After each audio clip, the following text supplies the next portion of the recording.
Audio Jungle.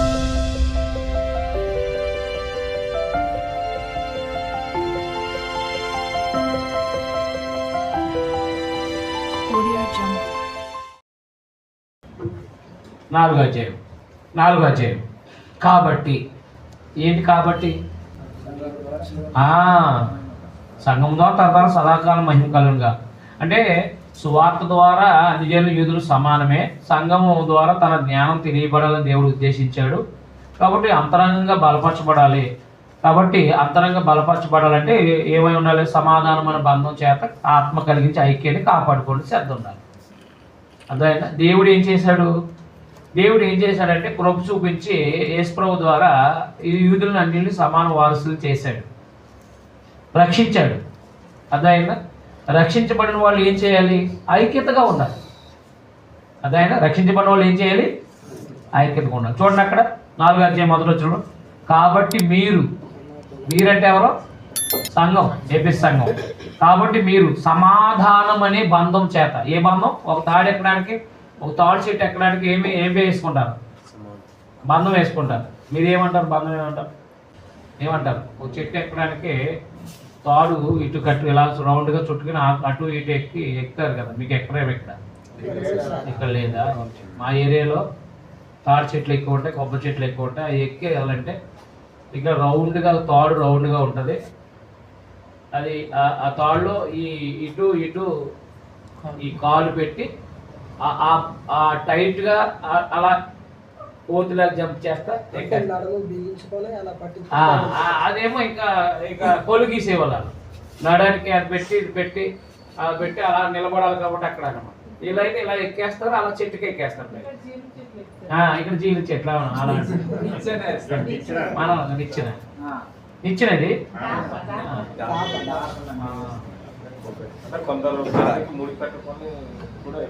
అవునండి, right. అలాగా తాడు ముడి కట్టుకుని ఎక్కుతారు. ఆ బంధం ఉండటం వల్ల, అలాంటి బంధం ఉండటం వల్ల ఒక చెట్టుని ఎక్కేస్తున్నాడు కదా. మరి ఇప్పుడు సంఘానికి ఆ ఐక్యత ఉండటం వల్ల, సంఘానికి ఏముండాలి? ఐక్యత ఉండటం వల్ల మరి ఎక్కువ పని చేయొచ్చు. ఇక్కడ సమాధానమైన బంధం, ఒకరికొకరు సమాధానం కలిగి ఉండాలి. అవునా కాదా? లోక సంబంధమైన కక్షలు అట్టుకొచ్చి సంఘంలో పెట్టకూడదు. సంఘంలో ఉన్న ప్రతి ఒక్కరు కూడా సమాధానం అనే బంధం ఉండాలి. ఏ బంధం? సమాధానమైన బంధం. సమాధానము అని ఉండాలన్నమాట. సమాధానమైన బంధం చేత పరిశుద్ధాత్ముడు కలిగించి ఐక్యాన్ని కాపాడుకుంటూ శ్రద్ధ కలిగిన వారే. అర్థమైందా? సంఘము ఐక్యత కలిగి ఉండడానికి ప్రయాసపడాలి ఇప్పుడు కూడా. కానీ సువార్తికుల్లో ఐక్యత లేదు, స్థానిక సంఘాల్లో ఐక్యత లేదు. ఏమన్నా ఒకరికొకరు పడదు, ఐక్యత లేదు. ఐక్యత లేకపోతే ఏం పని చేయగలుగుతాం చెప్పండి ఒకసారి ఆలోచించేయండి. దేవుని పిల్లలకి ఎవరి దారిలో వాళ్ళు పోతా ఉంటే ఏం పని చేయగలుగుతుంది చెప్పండి? ఒక 100 మందిని తీసుకొచ్చి మీటింగ్ పెట్టాలంటే అందరూ ఐక్యత కలిగి ఉండాలి కదా. ఏమన్నా కాదా? ఐక్యత అనేది లేకపోతే ఏం పని చేస్తామండి? ఒకడు సహాయం చేయమంటే ఒకడు వద్దంటాడు, లైక్ నేను చేయమంటాడు. అర్థమైందా? మీటింగ్ పెడదామంటే వద్దు అంటాడు ఒక ఆయన. డబ్బులు ఎక్కడే అంటారు. ఏమన్నా కాదు, నేను ఇస్తానంటే నువ్వు ఇస్తే సరిపోద్దా, అందరూ ఇవ్వద్దా అని ఇంకొకటి చెడ కొట్టేస్తాడు. ఏనా సంఘాల్లో గొడవలు తెలుసు కదా, నాకు బాగా తెలుసు. ఎవరైనా ఇస్తారంట, నువ్వు తెచ్చిచ్చేస్తావా, ఇంకొకటి ఎవరైనా ఇంకెక్కడ తెచ్చిస్తారనుకుంటా ఉంటాడు ఆయన. ఇంకొకటి ఏదేమైనా పని ఆపేయాలి. వాళ్ళ ఆలోచనలు ఏంటి? ఏదేమైనా పని. అలా కాదు, ఆరాధన కూడుకున్నప్పుడు ప్రోత్సహించుకోవాలంటాడు. చూడండి ఎబ్రీ పత్రిక 10:24 చూడండి ఒకసారి. ఎబ్రీ పత్రిక పురుకొల్పుకోవాలంటాడు. సత్క్రియలు చేయటానికి ఏం చేయాలంటే పురుకొల్పుకోవాలంట. కొందరు మానుకొలుచున్నట్టుగా సమాజంగా కూట మానక ఒకరినొకడు హెచ్చరిస్తూ ఆ దినం సమీపించుట మీరు చూసిన కొలది మరి ఎక్కువగా అలాగు చేయొచ్చు. ప్రేమ చూపటానికి సత్కారాలు చేయటానికి, చూసారా, ప్రేమ చూపడానికి సత్కారాలు చేయడానికి ఒకరినొకడు ఏం చేయాలంటే పురుకొల్పుకోవాలంట. పురుకొల్పుతారా? పురిని ఎడగొట్టేస్తారు వీళ్ళు. చూడండి, మాకు గడ్డి ఉంటుంది, గడ్డిని ఇలా ఒక తాడు కింద చేస్తారనమాట, దాన్ని పురుకొల్పుతారనమాట. అంటే ఒకదానిని ఒకటి కలిసేలాగా ఏం చేస్తారు, పురి కొలుపుతారు. పురి కొలిపితే అది ఒక గడ్డి తాడు అవుతుంది. దాని మీద ఈ ఊడ్సే సంబంధించిన ఊడు పూడుస్తారు కదా, ఊడ్సే మోపులు కట్టుకుని పట్టుకెళ్తారు. అది కట్టేటప్పుడు ఎలా ఉంటుంది అంటే గడ్డి అలా గడ్డి ఉంటుంది కదా, అది స్టార్ట్ చేసేటప్పుడు ఏంటంటే ఇలా తిప్పుతూ ఉంటే అది ఆ యొక్క చల్లా చెదిరికున్న ఆ గడ్డి పరకలన్నీ కూడా ఏమైపోతాయి, ఒక తాడు అయిపోతుంది. ఒక తాడు అయితే ఒక పని చేయడానికి ఉపయోగపడుతుంది. మరి ప్రతి ఆదివారం ఆరాధన కూడుకున్న తర్వాత, ఆరాధన అయిపోయిన తర్వాత కూర్చుని మనం ఏం పని చేద్దాం ఏంటని చర్చించుకోవాలంటాడు. మంచి పనులు చేయడానికి ఒకరినొకరు ఏం చేయాలంటే పురి కొలుపుకోవాలంటాడు. అది ఆరాధన రోజున జరగాల్సిన పనులు. ఆరాధన అయిపోయినంటే ఎవరి కాళ్ళు అలా అయిపోయినంటే పారిపోయే వాళ్ళు చాలామంది ఉంటారు, ఒక్క క్షణం కూడా ఆపకుండా. నేను అవునా కాదా? ఎందుకండి దూకేస్తారు అంతే, లేడు దూకినట్టు. మీ ఏరియాలో చెప్పాలంటే లేడు దూకినట్టు, కుందేలు దూకినట్టు ఏం చేస్తారు, అలా అయిపోయినట్టు కనపడరు అంతే. ఇంకా కొంతమంది ఏం చేస్తారంటే ముగింపు ప్రాంతాలకే వెనక్కి వెళ్ళిపోతూ ఉంటారు, అలా అలా అలా వెనకాల కూర్చుంటారు. అవునా కదా? అలా కూర్చుని ఆమెనంటే కనపడ్డు. ఎందుకు వచ్చానయ్యా? ఆరాధనకు వచ్చిన తర్వాత ఈ వారం ఏ మంచి పనులు చేద్దాం, ఎక్కడైనా మీటింగ్ కండక్ట్ చేద్దామా, ఎక్కడైనా ఎవరికైనా ఇప్పుడు మనకు వచ్చిన దానివల్ల ఎవరికైనా సాయం చేద్దామా, కాబట్టి సహాయం తక్కువ వస్తే కనుక నేను ఇస్తానని చెప్పేసి ఒకరినొకరు ఏం చేసుకోవాలి, కొలుపుకోవాలి. ఆ పనులు లేవండి. ఇప్పుడు సంఘాలు ఉన్నాయి కానీ పనులు లేవు. నాకు బాధపడేది అదే. మీకు అర్థమైందా? స్థానిక సంఘం అంటే నేర్పించి అలవాటు చేయాలంటే సంఘానికి అది తెలియదు కదా. ఏమేమి మంచి పనులు చేయాలో అలవాటు చేయాల్సిన బాధ్యత ఎవరిది? సువార్థికుడిదా కాదా? అది గుర్తుపెట్టుకోండి. సమాధాన గ్రంథం చేత ఆత్మ కలిగించి ఐక్యాన్ని కాపాడుకోండి ఎందుకు శ్రద్ధ కలిగిన వారై ప్రేమతో ఒకరినొకడు సహించుచు. కాబట్టి ఎదిగిన వాళ్ళు ఉంటారు, ఎదగలేని వాళ్ళు ఉంటారు. ఎదిగిన వాళ్ళు ఉంటారు, ఎదగలేని ఉంటారు. ఎదగలేని వాళ్ళు ఎవరైనా ఒకవేళ తప్పిదం చేస్తే ఎదిగిన వాడు ఏం చేసుకోవాలి, సహించుకుంటేనే కలుపుకుంటాం. అవునా కాదా? సంఘంలో ఎప్పుడు కూడా రక్షించబడుతూ ఉంటారు, అదే సంఘంలోకి వస్తూ ఉంటారు. కొంతమంది రక్షణ పొందుతూ ఉంటారు, కొంతమంది ఆల్రెడీ ఎన్నో సంవత్సరాల నుంచి క్రైస్తవులుగా ఉండుంటారు. అవునా కాదా? ఈ క్రైస్తవులుగా ఉన్న వాళ్ళు తెలియక తప్పు చేసే వాళ్ళని ఏం చేయాలి, మనం వాళ్ళ పట్ల సహించుకోవాలి. ఒకరినొకడు ఏం చేయాలి, సహించుతూ. మీరు పిలువబడిన పిలుపునకు తగినట్లుగా, క్రైస్తవులు అందరూ పిలువబడిన వాళ్ళే కదా, పిలువబడిన పిలుపునకు తగినట్లుగా దీర్ఘశాంతంతో కూడిన సంపూర్ణ వినయం. దీర్ఘశాంతం అంటే అది లాస్ట్, సహనం, దీర్ఘశాంతం. అవునా? ఇక దీర్ఘశాంతం అంటే ఇక మనం ఇక ఎంతో సహనం కలిగి ఉండడం అంతే. సంపూర్ణ వినయముతో సాత్వికంతో నడుచుకోవాలని ప్రభుని బట్టి ఖైదైన నేను మిమ్మల్ని బతిమాలుకుంటున్నాను అన్నాడండి. అంటే ఐక్యతగా ఉండాలంటే సహనం ఉండాలి. గుర్తుపెట్టుకోండి, సంఘం అంతా ఐక్యతగా ఉండాలంటే ఏమి ఉండాలి, సహనం ఉండాలి. సంఘం ఐక్యతగా ఉండాలంటే అర్థమైనా సంపూర్ణ వినయం ఉండాలి. సంఘం ఐక్యతగా ఉండాలంటే సాత్వికం ఉండాలి. ఎదురాడని మనస్తత్వం, ఎవరైనా తిరిగితే మాట్లాడుకుని ఉండడం, మృదువుగా మాట్లాడడం. అర్థమైందా? ఇలాగున్న స్థానిక సంఘం అంతా కూడా అర్థమైందా సమాధానమైన బంధం చేత ఒకరినొకరు సహిస్తూ అర్థమైందా దీర్ఘశాంతంతో సంపూర్ణ వినయంతో సాత్వికంతో నడుచుకోనాలి. అది సంఘంలో నడత. అర్థమైందా? కాబట్టి సంఘం అంతా ఏకంగా ఉండాలని కోరుకున్నాడు ఆయన, ఏకత్వం కలిగి ఉండాలని కోరుకున్నాడు. 4వ అధ్యాయం అంతా ఏమన్నాడు, ఏకత్వము.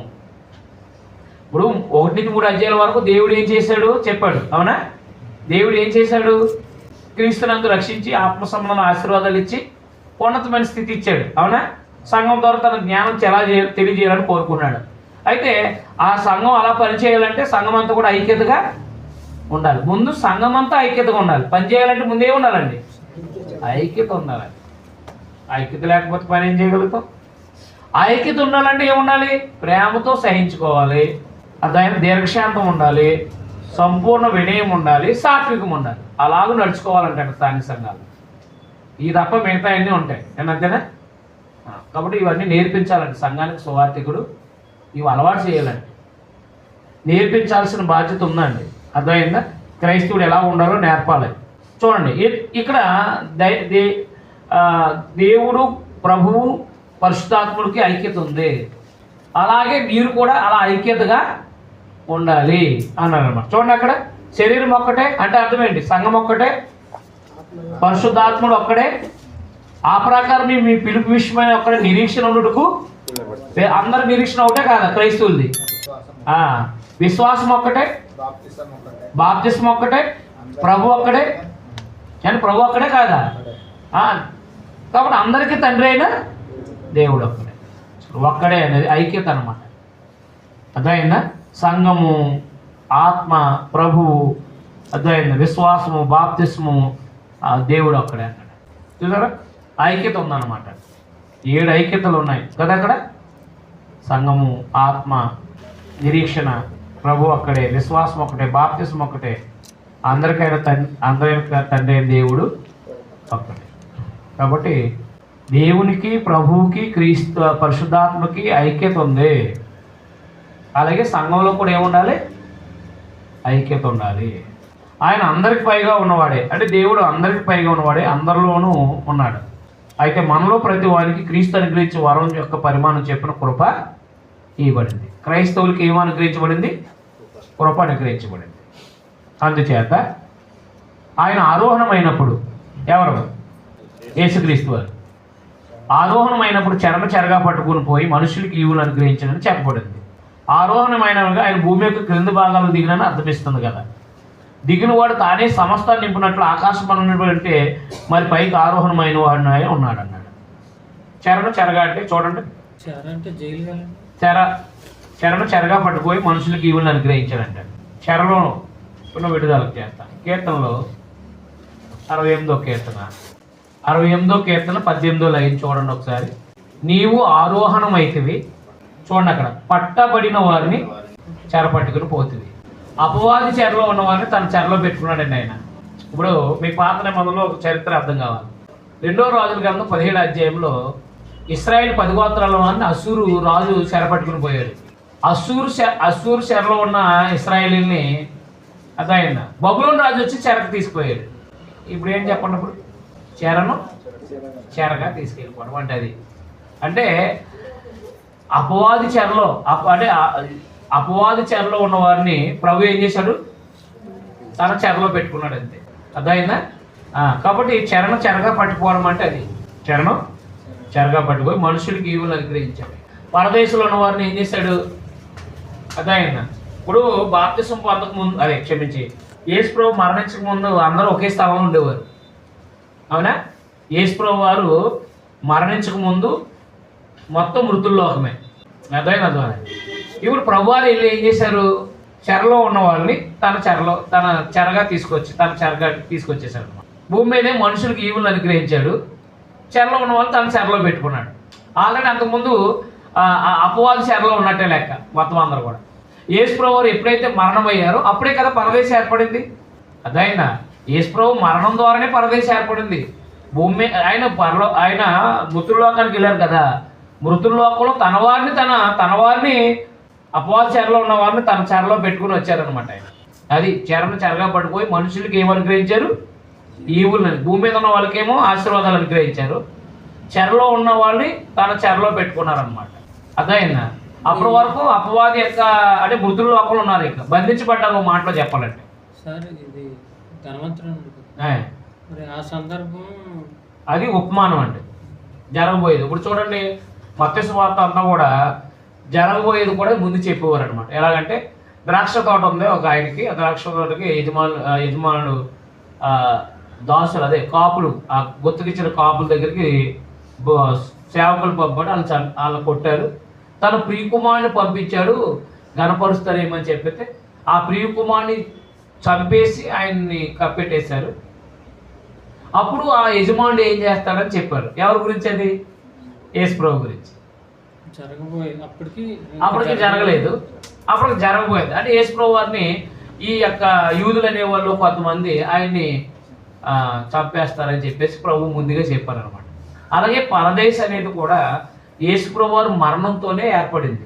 ఆయన ఉన్నది పరలోకం, పరదేశ అనేది మామూలుగా ఒక చోట, అది ఎక్కడ ఉంటుందో తెలియదు కానీ ఒక చోట ఉందంతే. పాతాళం అనేది కింద. పాతాళం అంటే కింద లోకం అని అర్థం. పాతాళం అంటే కింద. పాతాళం అంటేనే అర్థం కింద అని, కింద అని అర్థం. ఈ పరదేశు వేదన పొందు ఈ యాతన పొందే స్థలం ఎప్పుడు ఏర్పడ్డాయంటే యేసుప్రభు మరణం ద్వారా ఏర్పడ్డాయి. ఇప్పుడు ఆల్రెడీ యేసుప్రభు వారు మరణించిన తర్వాతే కదా అపవాది పరలోకానికి వెళ్లకుండా, యేసుప్రభు మరణించిన తర్వాతే కదా అపవాది పరలోకానికి వెళ్లకుండా అడ్డుపడ్డారు. పరిశుద్ధుల మీద దేవుని అంటే అక్కడ చెప్పాడు కదా, మన సహోదరుల మీద రాత్రి పగలు నేరం మోపువాడైన అపవాది పడద్రోయబడ్డాడంట కదా ప్రకటన గ్రంథంలో. అంటే ఇంతకు ముందున్న భక్తిపరులు తెలియక తప్పు చేసిందని బట్టి దేవుని దగ్గరికి వెళ్ళి అపవాది ఏం చేసేవాడు అంటే నేరారోపణ చేసేవాడు. ఎప్పుడైతే యేసుప్రభు వారు పాత నిబంధన ప్రజల కోసం కూడా మరణించారో, ఇంకా దేవుని ప్రజల మీద నేరస్థాపన చేయకోకుండా అతను ఏం చేయబడ్డాడు, కిందకి భూమి మీదకి పడద్రోయబడ్డాడు. మీకు అర్థమైంది? అంటే యేసుప్రభు వారి రక్తం ద్వారా అపవాది పరలోకానికి వెళ్లకుండా ఏమన్నాడు, రక్తం ద్వారా పరదేశం ఏర్పడింది అనమాట. ఇప్పుడు యేసుప్రభు రక్తం ద్వారా మనం ప్రత్యేకించబడుతున్నామా లేదా? భూమి మీద ఒకే ఊర్లో ఉంటున్నాం, అవునా? ఎప్పుడైతే బాప్తిసం పొందామో మనల్ని ఏం చేస్తుంది, యేసుప్రభు రక్తం ఏం చేస్తుంది, యేసుప్రభు రక్తం ఏం చేస్తుంది, మనల్ని ప్రత్యేక పరుస్తుంది. అంటే యేసుప్రభు రక్తం ద్వారానే కదా ప్రత్యేకమవుతున్నాం, లోకం నుంచి ప్రత్యేకమవుతున్నాం మనం. అంటే యేసుప్రభు రక్తం ద్వారానే కదా మనం ప్రత్యేకించబడ్డాం. అలాగే పరదేశం అనేది కూడా యేసుప్రభు వారు మరణం ద్వారానే ప్రత్యేకించబడింది. ఆల్రెడీ చెరలో ఉన్నారు కదా వాళ్ళు, మీకు అర్థమైంది? చెరలో ఉన్నారు. ఆ చెరలో ఉన్న వాళ్ళని ఇడిపించాడు అనమాట. అంటే తన చెరలో పెట్టుకుని వెళ్ళారు, ఆరోహణం అయ్యారు. ఇప్పుడు రక్షించబడిన వాళ్ళు క్రీస్తు చెరలో ఉన్నారు. అది ఇప్పుడు రక్షించబడిన వాళ్ళందరూ కూడా క్రీస్తు చెరలో ఉన్నారు అనమాట.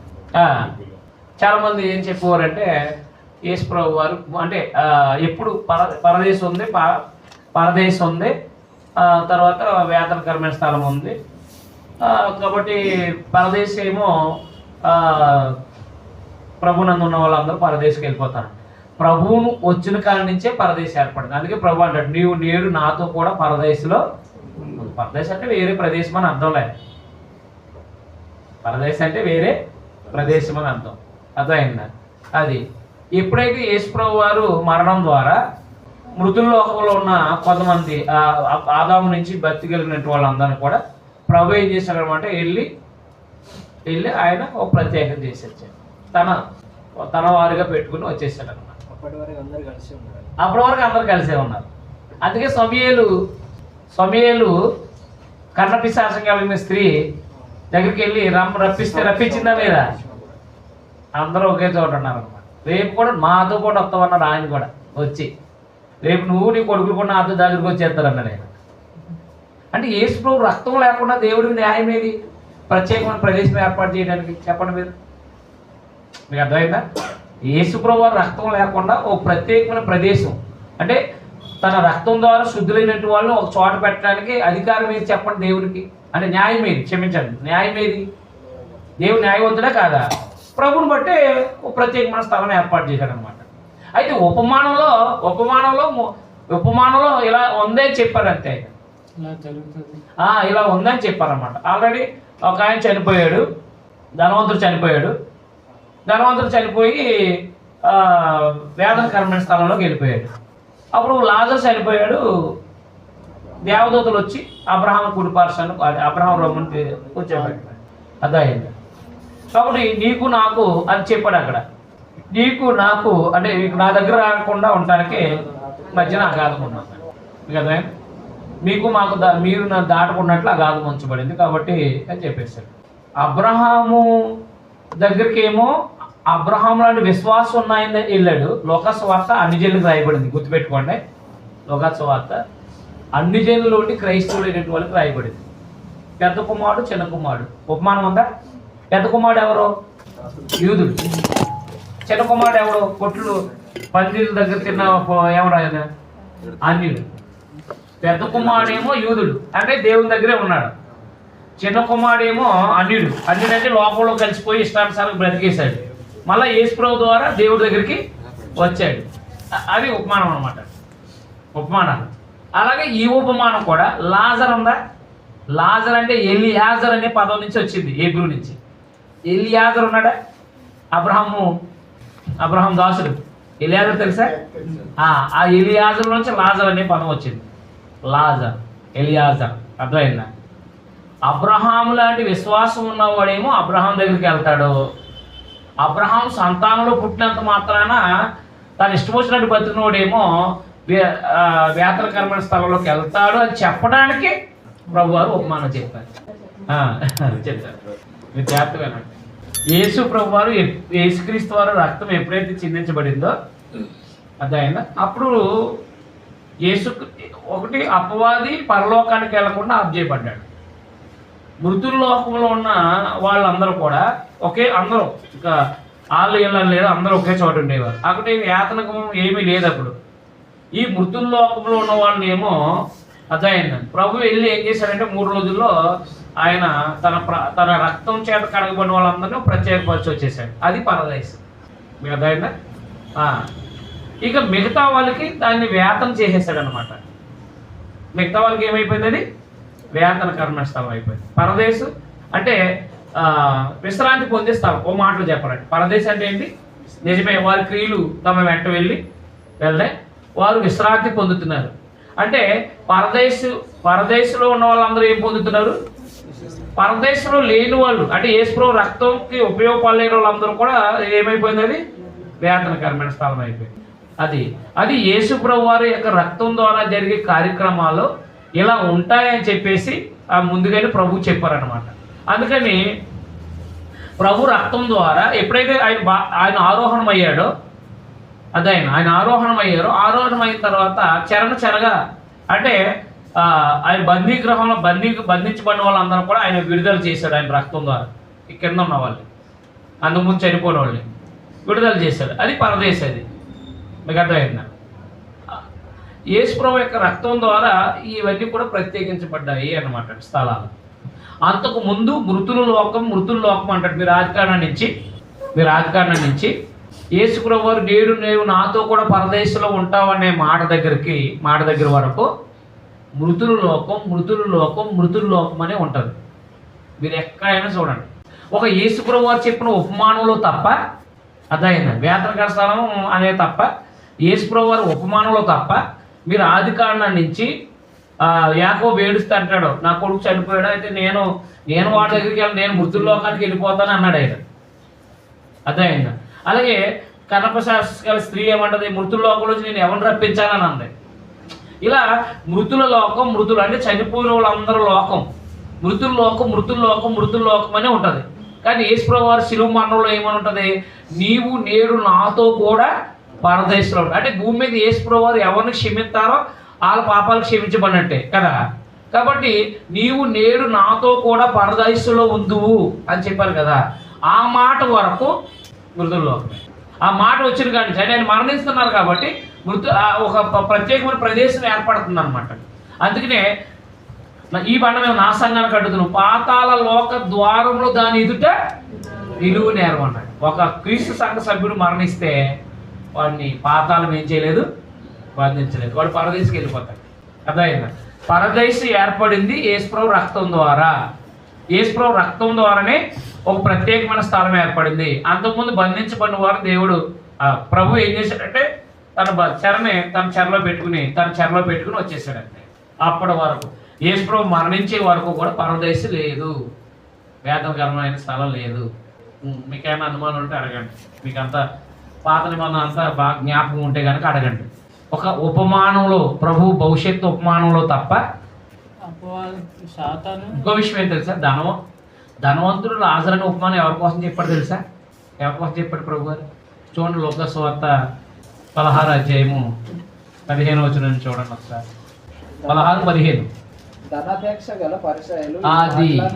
అది గుర్తుపెట్టుకోండి. ధనాపేక్ష గల పరిసయ్యులు. లోక సువార్త 16 అధ్యాయము 14 వచనం క్షమించి చూడండి. ధనాపేక్ష గల పరిసయ్యులు ఈ మాటలన్నీ విని ఆయన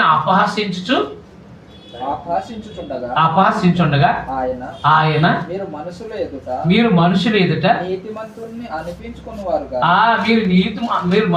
నీతిమంతులు అనిపించుకునేవారు, దేవుడు మీ హృదయాలు ఎదుగును. మనుషుల్లో ఘనంగా ఎంచబడేది దేవుని దృష్టికి అసహ్యము. యోహాను కాలం వరకు యోహాను కాలం వరకు ధర్మశాస్త్రమును ప్రవక్తలు ఉండిరి. ఆ, అప్పటి నుండి దేవుని రాజ్య సువార్త ప్రకటింపబడుచున్నది. ప్రకటించబడుతుంది. ప్రతి వాడును ఆ రాజ్యమును బలవంతముగా చొరబడుచున్నారు. ఆ రాజ్యంలో ప్రవేశిస్తున్నారు, ఆ రాజ్యాన్ని కనుగొంటున్నారు. తర్జుమా ప్రాబ్లం అది. ధర్మశాస్త్రంలో ఒక పొల్లైనను తప్పిపోవుట కంటే ఆకాశమును భూమి గతించుకోవట సులభం. తన భార్యను వీడనాడి మరొకరిని వివాహం చేసుకుని ప్రతి వాడు వ్యభిచారించుచున్నాడు. భర్తను వీడనాడి ధనవంతుడు అక్కడ ఉండేను. అది ఎవరి కోసం? అది ధనాపేక్ష గల పరిశీల కోసం చెప్పాడు. ధనాపేక్ష గల పరిశీల గురించి ఏం చెప్పాడంటే, మీరు అబ్రహాం సంతానం అయినంత మాత్రాన అబ్రహాం దగ్గరికి వెళ్ళరు. అర్థమైందా? మీరు అబ్రహాం సంతానం అయినంత మాత్రాన మీరు ఎక్కడికి వెళ్ళరు? అబ్రహాం దగ్గరికి వెళ్ళరు. అది ఉపమానం. ఆ ధనవంతుడి కింద ఒకడు ఏదో రొట్టెలు ఏరుకుంటున్నాడు, ఆయన వెళ్ళాడు. అంటే విశ్వాసి వెళ్తాడు, అవిశ్వాసి వెళ్ళాడు అని చెప్పడానికి. అందుకని ఒక ధనవంతుడు ఉన్నాడు, బహుగా సుఖపడుతున్నాడు. వాడు చచ్చిపోయాడు. చచ్చిపోయిన తర్వాత వాడు యాత్రకరణ స్థలంలోకి వెళ్ళాడు. నా తండ్రివైన అబ్రహామా అన్నాడు. మరి వాడు నువ్వు నా దాటి రాకున్నట్లు, నాయన నా కుమారుడు నీ జీవితకాలం అంతా నీకు ఇష్టం వచ్చినట్టు బతుగా, కాబట్టి నీకు వేతనకరమైన స్థలం ఇదిగో, ఈ లాజరు శ్రమ పడ్డాడు కాబట్టి నా దగ్గర వచ్చాడని చెప్పాడు అన్నమాట. అది ధనవంతుడు తన కోసమే చెప్పాడని వాళ్ళు గ్రహించారు. అందుకని ఏ ఉపమానం ఎవరి కోసం చెప్పాడో మనకు తెలియాలి ముందు. మీకు అర్థమైందా? చాలామంది పెద్దవాళ్ళు కూడా, అంటే గ్రంథము చాలా, అంటే ఒక గొప్ప వాళ్ళు, చాలామంది మంచి ప్రసంగికులైనటువంటి వాళ్ళు సైతం ఈ సందర్భాన్ని సరిగ్గా చెప్పలేకపోయారు. కారణం ఏంటంటే ఈ భావం అనేది సరిగా అర్థం కాలేదు. యేసుప్రభు మరణం తర్వాత చెరను చెరగా పట్టుకోవడం అంటే అర్థం కాలేదు అక్కడ. అర్థమైంది? ప్రభు వెళ్ళి చెరలో ఉన్నవారు తను చెరలో పెట్టుకుని వచ్చారు, మనుషులకి ఈవులు అనుగ్రహించారు పైకి వచ్చి. అవునా? చెరలో ఉన్నవారు తను చెరలో పెట్టుకుని వచ్చి మనుషులకి ఏమనుగ్రహించారు? ఈవులు, ఆత్మ సంబంధ దీవులను అనుగ్రహించారు. అండ్ మీకు అర్థమైనా అర్థమలేదు? ఆత్మ సంబంధ దీవులను అనుగ్రహించారు. మరి పరదేశ్ అనేది ప్రభువు నోట్లోంచి వచ్చినప్పుడు, అంటే ఆయన మరణం ద్వారా ఏమి ఏర్పడుతుందో ఆయన తెలుసు అనమాట. అందుకే నేను నాతో కూడా పరదేశంలో ఉంటావని చెప్పారనమాట. యేసు ప్రభు మరణం లేకపోతే అది ఆయన అందరూ మృతుల లోకమే, అందరూ ఉండేది ఎక్కడ? అంతే. మరి న్యాయం ఏది చెప్పండి ఒకసారి? దేవుడికి న్యాయం ఏది? తన ప్రజలందరినీ సెపరేట్ చేయడానికి. ఇప్పుడు యేసు ప్రభు శిలువ మరణం పొందక ముందు దేవుడికి న్యాయం ఏది? తన ప్రజలందరూ సెపరేట్ ప్లేస్లో పెడతాను న్యాయం ఏది? యేసు ప్రభు రక్తం చిందించిన తర్వాతే కదా ఆయన ఒక సెపరేట్ ప్లేస్లో పెడతారు. అది కాబట్టి సెపరేట్ ప్లేస్, విశ్రాంతి, అంటే పరదేశం అనేది ఎప్పుడు ఏర్పడిందంటే యేసు ప్రభు వారు శిలువ మరణం ద్వారానే ఏర్పడింది. పరిశీలి శాస్త్రులు అనే ధనవంతుల కోసం మాట్లాడాడండి ఇది. అంటే వాళ్ళకి ఏం చెప్పాడంటే అండి, ధర్మశాస్త్రాన్ని ఆచరించకపోతే ఎవడో కూడా అబ్రహాం దగ్గరికి వెళ్ళడు. మీరు వీళ్ళకి అతిశయం ఏంటో తెలుసా? యూదులకి, మేము అబ్రహాం యొక్క సంతానము అంటారు. క్రియలేమో అబ్రహాం క్రియలు లేవు వీళ్ళకి. అబ్రహాం మంచి పనులు చేశాడు, వీళ్ళ దగ్గర ఏమి లేవు. కానీ మాట్లాడితే ఏమంటారు? మేము అబ్రహాం సంతానం అంటూ ఉంటారు. అబ్రహాం సంతానమైనంత మాత్రాన అబ్రహాం దగ్గరికి వెళ్ళరు అని చెప్పడానికి ఉపమానం చెప్పారు. అదనమాట. దాన్ని మన ఊళ్ళో ఏం చేశారంటే, కొంతమంది సుందర గారి బ్యాచ్ ఉందంటే మొత్తం జీవించినట్టే జీవించేస్తారు వాళ్ళు. బోధలు కూడా బతకరు, కానీ వాళ్ళ చేసే పనులు ఉంటాయి. వాళ్ళు ఏం చేశారంటే, మోసే కాలంలో ఒక ఆయన చనిపోయాడు, అప్పుడు జరిగిన చరిత్ర అన్నాడు ఒక అతను. దానికి అప్పుడు మోషేయు ప్రవక్తలు కలిసి ఉన్నారా? ఒకసారి చూడండి అక్కడ లోకసువార్తలు. మోషేయు ప్రవక్తలు ఎప్పుడు కలిసి ఉండరు, వాళ్ళ మాటలు అన్నాడు అక్కడ. లోకసువార్త 16 అధ్యాయం చూడండి ఒకసారి. అదే ఆయన అడిగాడు కదా ధనవంతుడు, అయ్యా నాకు 5 సహోదరులు ఉన్నారు, మరి వాళ్ళ దగ్గరికి వెళ్తాను నేను, వెళ్ళి చెప్తానంటే అందుకు అతడు మోసే లేడు, ప్రవక్తలు లేరు, వాళ్ళ మాటలు ఉన్నాయి. మోసే ప్రవక్తలు ఏం చెప్పారు తెలుసా? యేసు ప్రభు గురించి చెప్పారు. అవునా? కాబట్టి మోసే ప్రవక్తలు ఉన్నారు అక్కడ, ఆ మాటలు ఉన్నాయి అక్కడ. ఆ మాటలు వారు వింటే విని వినకపోతే కనుక, అంటే ధర్మశాస్త్రం ప్రవక్తలు బోధించి వినకపోతే కనుక ఒకడు మృతుల్లోంచి లేచినా కానీ నమ్మరు అని చెప్పాడు. అది జరిగిన చరిత్ర కాదు, ఉపమానం. గుర్తుపెట్టుకోండి. ఒక ధనవంతుడు ఉండేను అన్నాడు. అవునా? ఒక ధనవంతుడు ఉండేను అని ఉపమానం చెప్పాడు ఆయన. అంతేగాని డైరెక్ట్గా జరిగింది చెప్పలేదు. అది చెరగా పట్టుకొని మనుషులు ఈవులు అనుగ్రహించిందంటే ఆయన మరణంలోనే కదా, మరి యేసుప్రభువు వారు మరణం ద్వారానే కదా ఈవులు అనుగ్రహించబడ్డాయి అండి, అవునా? మీకు ఏమైనా అనుమానం ఉంటే వచ్చే వారం మీరు వాటి మీద ఏదైనా తయారు చేసుకుంటారని నేను చెప్తాను. ఓకే. తర్వాత ఆరోహణం అనగా ఆయన భూమి యొక్క క్రింద భాగాలు దిగినని అర్థమిస్తుంది కదా. దిగిన వాడు తానే సమస్తాన్ని నింపునట్లు ఆకాశ మండలములన్నిటికంటే మరి పైకి ఆరోహణమైన వాడినే అన్నాడు. చూసారా, ఆరోహణమైనగా ఆయన భూమి యొక్క క్రింద భాగాలకు దిగినని అర్థమిస్తుంది కదా. ఆరోహణం అంటే ఏంటంట? భూమి యొక్క క్రింద భాగాలకు దిగాడంటే ఆయన ఎప్పుడు? మరణించినప్పుడేనా? అది ఆరోహణమైనగా ఆయన భూమి యొక్క క్రింద భాగాలకు దిగినని అర్థమిస్తుంది కదా. దిగిన వాడు తానే సమస్తము నింపునట్లు ఆకాశ మండలములన్నిటికంటే మరి పైకి ఆరోహణమైన వాడే అన్నాడు. అంటే పైకి ఆరోహణం అంటే పరలోకానికి వెళ్ళాడు. ఎక్కడికి వెళ్ళాడు? పరలోకానికి వెళ్ళాడు. ఇక్కడ 11వ వచనం అండర్లైన్ చేసుకోండి. మనమందరము విశ్వాస విషయంలో దేవుని కుమారుని గుర్చిన జ్ఞాన విషయంలో ఏకత్వం పొంది, సంఘం అంతా కూడా ఏమై ఉండాలి? ఏకత్వం ఉండాలి. యేసుప్రభువుని గుర్చిన జ్ఞాన విషయంలో. అదైనా యేసుప్రభువుని గుర్చిన జ్ఞాన విషయంలో, విశ్వాస విషయంలో ఏముండాలి? మనం అందరం విశ్వాస విషయంలోనూ దేవుని కుమారుని గుర్చిన జ్ఞాన విషయంలో ఏకత్వం పొంది సంపూర్ణ పురుషులు మగు వరకు, అంటే యేసుప్రభువులాగా తయారయ్యే వరకు. ఓ మాటలో చెప్పాలంటే సంపూర్ణ పురుషులు అంటే ఏంటి? వలస పత్రిక 1:28 చెప్పాడు, క్రీస్తునందు ప్రతి మనుషుణ్ణి సంపూర్ణునిగా చేసి అన్నాడు. క్రీస్తునందు ప్రతి మనుషుని ఏం చేయాలంట?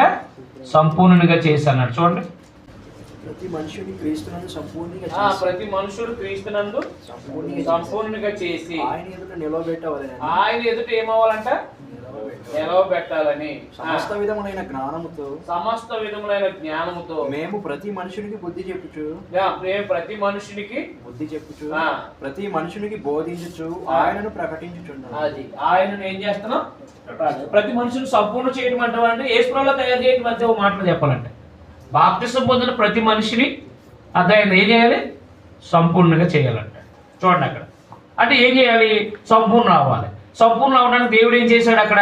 చూడండి, అక్కడ సంపూర్ణంగా సమానమైన సంపూర్ణత గలవారు మొక్కైనా ఇలా నియమించాడు. ఎలా నియమించాడు? పరిశుద్ధులు సంపూర్ణులగినట్లు. జాగ్రత్తగా 13వ వచనం. పరిశుద్ధులు సంపూర్ణ. క్రీస్తు శరీరము అంటే జాగ్రత్త పెట్టుకున్నాం. క్రీస్తు శరీరం అంటే ఏంటి? క్రీస్తు సంఘం. పరిశుద్ధులు సంపూర్ణులగినట్లు క్రీస్తు శరీరము క్షేమాభివృద్ధి చెందుటకు.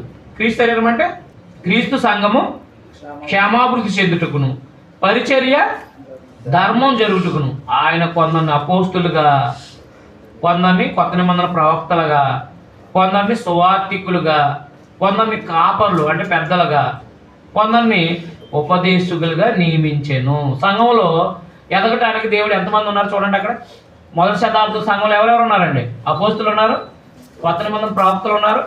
యెరూషలేం సంఘంలో ఎవరెవరు ఉన్నారు? యెరూషలేం సంఘంలో ఎవరెవరు ఉన్నారు? అపోస్తులు ఉన్నారు. అలాగే కొత్త నిబంధన ప్రవక్తలు ఉన్నారు, సువార్తికులు ఉన్నారు, ఉపదేశకులు, సంఘ పెద్దలు కూడా ఉన్నారు. వాళ్ళని కేటగిరీ వేరు. మరి వీళ్ళందరూ ఎందుకున్నారు సంఘంలో? సంఘం అంతా కూడా క్షేమాభివృద్ధి. అందుకని మన సువార్తికులని మనము సంఘ పెద్దలను ఏర్పాటు చేయాలి, పరిచర్యకులను ఏర్పాటు చేయాలి. అప్పుడే సంఘం సంపూర్ణం. మర్చిపోతాం. తర్వాత అందువల్ల సంఘము యేసుప్రభు స్వరూపంలోకి ఎదగటానికి దేవుడు ఏం చేశాడంటే కొందరిని అపోస్తులుగా, కొందరిని ప్రవక్తలుగా, కొందరిని సువార్తికులుగా, కొందరిని సంఘ పెద్దలుగా, ఉపదేశకులుగా నియమించేవాడు. చూడండి అక్కడ 14 వచ్చిన జాగ్రత్తగా ఉంచండి. అందువలన ఎంతమంది ఉన్నారా సంఘంలో? హెచ్చరించి బోధించి ప్రోత్సహించేవాళ్ళు. అందువలన మనం ఇక మీదట పసిపిల్లలమై ఉండి, అంటే ఏమి తెలియని వారుగా ఉండి, మనుషులు మాయోపాయాల చేత వంచనతోనూ తప్పు మార్గానికి కుయుక్తితో గాలి కొట్టుకుని పోవునట్లు కల్పింపబడిన ప్రతి ఉపదేశానికి ఇటు అటు కొట్టుకుని పోవచ్చు అల్లల చేత ఎగరగొట్టబడిన వారమైనట్లుండక. చిన్నపిల్లడు ఏం చేస్తాడు? ఇలా అంటే అలా వెళ్తాడు, అలా అంటే అలాగే వెళ్తాడు. అదే ఎదిగినోడు ఏం చేస్తాడు? గ్రహిస్తాడు. అవునా కాదా? అదే చాలామంది ఇప్పుడు బాప్తిసం కొత్తలో తొలుతులో ఎవరు ఏ బోధ చెప్తే అదే రైట్ అంటే వెళ్ళిపోతారు కదా, అలా కొట్టబడతారనమాట. అప్పుడు మనం ఈ సంఘంలో ఎంతమంది ఉండగా మీరు అలల చేత ఎగరగొట్టబడినట్లు ఉండగా అని చెప్పాడు అనమాట. ప్రతి ఉపదేశానికి అటు ఇటు ఎగరగొట్టబడద్దు, మనుషులు మాయోపాయాల చేత మీరు మోసపోవద్దు, అలా అలల చేత ఎగరగొట్టబడద్దు, ప్రేమ కలిగి సత్యం చెప్చు క్రీస్తు వలె ఉండటకు మనం అన్ని విషయాల్లో చూడండి, అంటే ఈ ఐక్యత ఎందుకోసం చెప్పండి. ఇప్పుడు యేసు ప్రభువులోకి ఎదగటానికి ఒక మాటలో 4వ అధ్యాయంలో సంఘము ఐక్యతగా ఉండమని ఎందుకు చెప్పాడు? ఒక మాటలో చెప్పండి, సంఘం ఐక్యతగా ఉండాలని ఎందుకు చెప్పాడు? మరి అటు ఇటు ఆ ఉపదేశాలు అటు ఇటు ఊగుతున్నాం అనుకోండి, యేసు ప్రభువులా తయారవుతామా? అది చాలామంది చచ్చిపోయేదాకా ఏదో బోధ, ఇది కొత్త బోధలు అంటే తిరుగుతూ ఉంటారు. ఎందుకు యేసు ప్రభువులా బతకరు. అలా మనం ఎప్పుడు కూడా చిన్నపిల్లలాగా అటు ఇటు ఎగరబట్టబడకూడదు. మనకు అర్థమైంది దేవుడు ఒకడే ఉన్నాడు, యేసు ప్రభువు దేవుని కుమారుడు, పరిశుద్ధాత్ముడు ఉన్నాడు, మనకు అర్థమైంది. ప్రతి ఆదివారం ఆరాధన, మన ప్రవర్తన దిద్దుకుంటూ మంచి పనులు చేయటం, ఇలా ఎందుకు పోవాలి? మీకు అర్థమైందా? అంతేకాని అక్కడేదో బోధ జరుగుతుందంట, అక్కడేదో డెబ్యూట్ జరుగుతుందంట, ఇలా గిరగర తిరుగుతున్నారు అనుకోండి, యేసు ప్రభువులు ఎప్పుడు తయారవుతారు? అలా కల్పింపని ప్రతి ఉపదేశానికి పరుగులు ఎత్తకూడదు. సంగతులు అర్థమైన తర్వాత నిలబడి పని చేయటానికి చూసుకోవాలి తప్ప వాళ్ళ పరుగులు ఎత్తకూడదు. మీకు అర్థమైందా? అది కాబట్టి చూడండి, అక్కడ ఇందుకే ఐక్యత ఎందుకోసం అంటండి, అది యేసు ప్రభువులాగా చూడండి అక్కడ చెప్పండి. ఆయన చూడండి అక్కడ క్రీస్తు వలె ఉండటకు మనం అన్ని విషయాల్లో ఎదుగుతాం. అంతే, యేసు ప్రభువులా ఉండటానికి ఎదగాలి. సంఘంలో యేసు ప్రభువులా ఎదగాలండి. అది మనం మెయిన్ టార్గెట్ పెట్టుకోవాలి. మన టార్గెట్ అదే ఉండాలి. నేను యేసు ప్రభువు తయారవ్వాలి. చచ్చిపోయేటప్పుడు యేసు ప్రభువు తయారవ్వాలంటే భూమి మీద ఎన్నో నా జీవిత లోపాలు దిద్దుకోవాలి వద్దా? నా లోపాలు మానేసి ఎదుటి లోపాలు కాదు మనకు కావాల్సింది. జాతకుడిపోయిన 16వ వచనం, ఆయన శిరస్సు అయి ఉన్నాడు. ఎవరు? యేసుక్రీస్తు వారు అధికారి అయి ఉన్నాడు, లేదా నాయకుడు అయి ఉన్నాడు. ఆయన నుండి సర్వశరీరము అంటే సంఘము చక్కగా అమర్చబడి తనలో ఉన్న ప్రతి అవయము తన పరిమాణం చొప్పున పని చేసి ఉండగా ప్రతి కీలు వల్ల కలిగిన బలం చేత అతకబడి ప్రేమయందు తన క్షేమాభివృద్ధి కలిగినట్లు శరీరమును అభివృద్ధి కలుగజేసుకొనుచున్నది. శిరస్సు చెప్పిన మాట శరీరం వింటే కనుక శరీరం ఏమవుతుందంట? అలాగే ప్రభువు చెప్పిన మాట వింటే సంఘం ఏమవుతుంది? అభివృద్ధి అవుతుంది. కాబట్టి జాగ్రత్త పెట్టుకోండి. కాబట్టి అదైనా కాబట్టి అంటే ఏంటి? కాబట్టి అన్ని జనులు నడుచుకున్నట్లు మీరు ఇక మీదట యేసు ప్రభువులో ఎదగాలంటే ఏం చేయాలి? సంఘం క్షేమాభివృద్ధి చెందాలంటే ఏం చేయాలి? ఇంతకు ముందు అన్ని జనులు నడుచుకున్నట్లుగా నడుచుకోకూడదు. అది అదైనా సంఘములో యేసు ప్రభువులా తయారవ్వాలంటే, ఐక్యత కలిగి యేసు ప్రభువులా తయారవ్వాలంటే అన్ని జనులు నడుచుకున్నట్లు మీరు ఇక మీద నడుచుకోకూడదు. ప్రభునందు సాక్ష్యం ఇస్తున్నాను, వారైతే అంధకారమైన మనసు గలవారు, గుడ్డోళ్ళు అంతే. వాళ్ళు ఏం చేస్తారో వాళ్ళకి తెలియదు. అంధకారమైన మనసు గలవారు తమ హృదయ కాఠిన్యం వల్ల తమలోనున్న అజ్ఞానం చేత దేవుని వల్ల కలుగు జీవం నుండి వేరుపరచబడిన వారే తమ మనసు కలిగిన వ్యర్థతను అనుసరించి నడుచుకున్నారు. ఒక మాటలో చెప్పాలంటే తన ఇష్టానుసారంగా ప్రవర్తిస్తున్నారు. ఎవరాలో? అనుజనులు. అంటే ఇప్పుడు సంఘము అనుజనులు నడుచుకున్నట్టు నడుచుకోవచ్చా? నడుచుకోకూడదు. వారు సిగ్గులేని వారు వేయండి, వాళ్ళు సిగ్గేయదు. తప్పు చేసే వాళ్ళకి ఏమేదు? సిగ్గులేని వారు. నానా విధమైన అపవిత్రతను అత్యాశతో జరిగించడం. చూసారా, నానా విధమైన అపవిత్రమైన పనుల్ని ఏం చేస్తారంటే వాళ్ళు అత్యాశతో జరిగించడం. తమను తామే కామకత్వానికి అప్పగించుకున్నారు. ఎవరు? అనుజనులు. అయితే మీరు యేసును కూర్చుని విని ఆయన అందులో సత్యం ఉన్నట్టుగానే ఆయన ఎందుకు ఉపదేశించబడిన వారు అని అంటే యేసు ప్రభువులో ఉండి అర్థమైందా ఆ యొక్క బోధను అనుసరించిన వారైన వాళ్ళ మీరు అలాగూ క్రీస్తు నేర్చుకున్నవారు కావున మునుపటి ప్రవర్తన విషయంలోనైతే మోసకరమైన దురాశల వల్ల చెడిపో మీ ప్రాచీన స్వభావాన్ని వదులుకొని అది యేసు ప్రభువులో ఎదగాలంటే ఏం చేయాలండి? యేసు ప్రభువులో ఎదగాలంటే అది ప్రాచీన జీవితాన్ని వదిలేసుకోవాలి. ప్రాచీన జీవితాన్ని కొనసాగిస్తూ యేసు ప్రభువులా బ్రతకగలమా?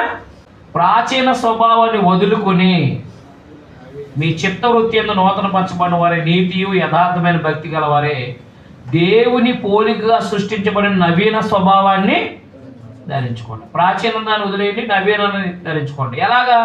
కింద చెప్పాడు 25వ వచనం నుంచి. నవీన స్వభావం ఎలా ధరించుకోవాలో కింద చెప్పాడు చూడండి. 25 నుంచి 32 దాకా చెప్పాడు చూడండి. ఎలాగ జీవించాలో. మనం ఒకరినొకరు అవయములై ఉన్నాము కనుక సంఘం అంటే ఎవరు? సంఘం అంటే ఎవరండి? ఒకరికొకరు అవయవాలు కనుక అబద్ధమాడుట మాని. ఎందుకంటే యోహాను సువార్త 8:44 చెప్పాడు, అబద్ధమాడేవాడు అపవాది సంబంధం. అబద్ధమాడేవాడు ఎవరు? కాబట్టి లోకంలో మనం అబద్ధాలు అలవాటు చేసుకున్నాం.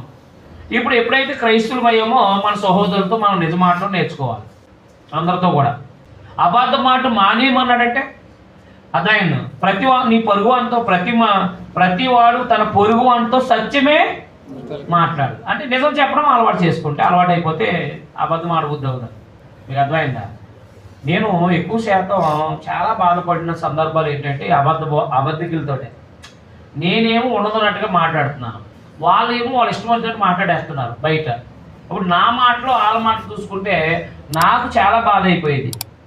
ఏంటి బాధ అంటే, వాడు నిజాన్ని నమ్మడు, మనమేమో నిజం చెప్తున్నాం, వాడేమో నిజాన్ని నమ్మడు. నిజం నమ్మలేని మనం చెప్పేది ఏమనుకుంటాడో. దానివల్ల నేను చాలా బాధపడుతున్నాను ఎదగలేనట్టు వాళ్ళతో. మనం నిజం మాట్లాడడం అలవాటు, హృదయంలో ఏముందో అది మాట్లాడడం అలవాటు. మీకు అర్థమైందా? మనోళ్ళకేమో ఎక్కడ వేసం అక్కడ వేయటం అలవాటు కొంతమందికి. అదే ప్రమాదం, అదే మనకు సమస్యలు తెచ్చిపెడుతుంది. నువ్వు నిజాయితీగా నీ హృదయంలో ఉన్నది మాట్లాడుకున్నావు, ఉదయపూర్వకం నిజం పలుకోడు అన్నాడా? ఉదయపూర్వకం నిజం మాట్లాడమనుకోండి గొడవ ఉండదు కదా, అని ఉంటుందా? ఉండదు. కానీ మన దగ్గర మాట వాళ్ళ దగ్గర మాట మాడితే అప్పుడు అబద్ధం. కానీ ముందు అబద్ధం నిజంలా పనిచేస్తుంది. అదే నిజమని తెలిసిన తర్వాత అబద్ధం ఏమవుతుంది? కాబట్టి దేవుడు సత్యవంతుడు. అవునా? దేవుడు ఎవరు? అంతే కదా. అబద్ధం ఎప్పటికైనా అబద్ధమే, అబద్ధం ఎప్పటికైనా అబద్ధమే. అంతే కదా మరి. అది అలాగ అర్థమైతే చాలు పుస్తకం. నేను అంతేనా? అలా అర్థమైతే చాలు, అలా అర్థమైతే చాలు. అర్థమైందా? అది కాబట్టి చూడండి, అక్కడ మనం ఒకరికొకరు అవలమన్నాం కనుక మీరు అబద్ధ మాట మానేయమంటే మానొద్దా? మరి రెండింటికి కలిసి చేద్దామంటే ఏసుప్రభులాగా బతుకుతాము. రెండు కత్తులు ఒక వరలో వేయమనవాడు. అయితే నిజమా, అయితే అబద్ధమా? కాబట్టి క్రైస్తవుడు ఏం చేయాలా? అబద్ధం మాట్లాడకూడదు, నిజమే మాట్లాడాలి. తర్వాత కోపడ్డు కానీ పాపం చేయకండి. కోపంలో ఏమొస్తాయి? బూతులు వస్తాయి, కొడతారు. నేను అవునా కాదా? కాబట్టి భార్యల మీద కోపం వచ్చినప్పుడు ఏం చేయకూడదు?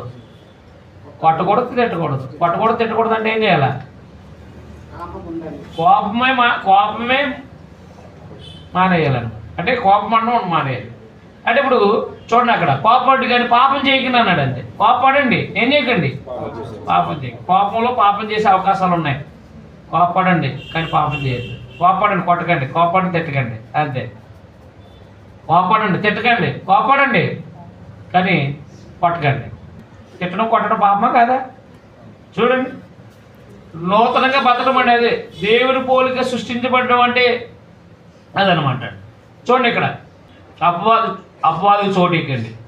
దొంగిలించేవాడికి మీద దొంగలికి అక్కర గలవాడికి పంచిపెట్టు వీలు కలిగిన నిమిత్తం తన చేతితో మంచి పని చేయొచ్చు కష్టపడాలి. దొంగతనం చేసేవాడు ఏం మానేయాలి? దొంగతనం మానేసి పని చేసుకోవాలి, మంచి పని చేయాలి. చేతులతో పని చేసి ఏం చేయాలి? ఇతరులకు సహాయం చేయాలి. లోకం ఏం నేర్పుతుంది? ఉన్నవాడికి కొట్టు, లేనివాడికి ఎట్టు. ఎక్కడిది ఇది? యేసుప్రభుది అయితే కాదు. దయానిధి గారికి బాగా అర్థమవుతుంది. ఉన్నవాడికి కొట్టు, లేనివాడికి అంటే అర్థమైందా? కాబట్టి మీ 100 ఎకరాలు ఉన్నాయా, పేదలకు 10 ఎకరాలు పని చేయండి అంటారు కదా. ఏమన్నా అలా పనిచేసి పేదలకు న్యాయం చేస్తారు, చూస్తారు. ఆ కేటగిరీలో జరిగి కాబట్టి ఆయనకు అర్థమవుతుంది. ఉన్నవాడికి కొట్టు, లేని వాడికి పెట్టు. ఎంత బాగుందండి ఇది లోకంలో. ఉన్నవాడికి కొట్టొద్దు, నువ్వు కష్టపడు పెట్టు. అర్థం నిబంధన, నువ్వు కష్టపడు పెట్టు. మారాలా వద్దా? మారాలి. క్రైస్తవులు అయిన తర్వాత మారాలి. నూతన జీవితం అంటే అదే. చూడండి, అక్కడ అపవాదికి చోటు ఇక్కండి. దొంగలవాడికి దొంగిలించకుండా చేతులతో మంచి పని చేయండి. చేతులతో మంచి పని చేయండి. అది సారా దుకాణాలు కూడా అది కూడా పనే కదండి అని అక్కడ ఉండకండి.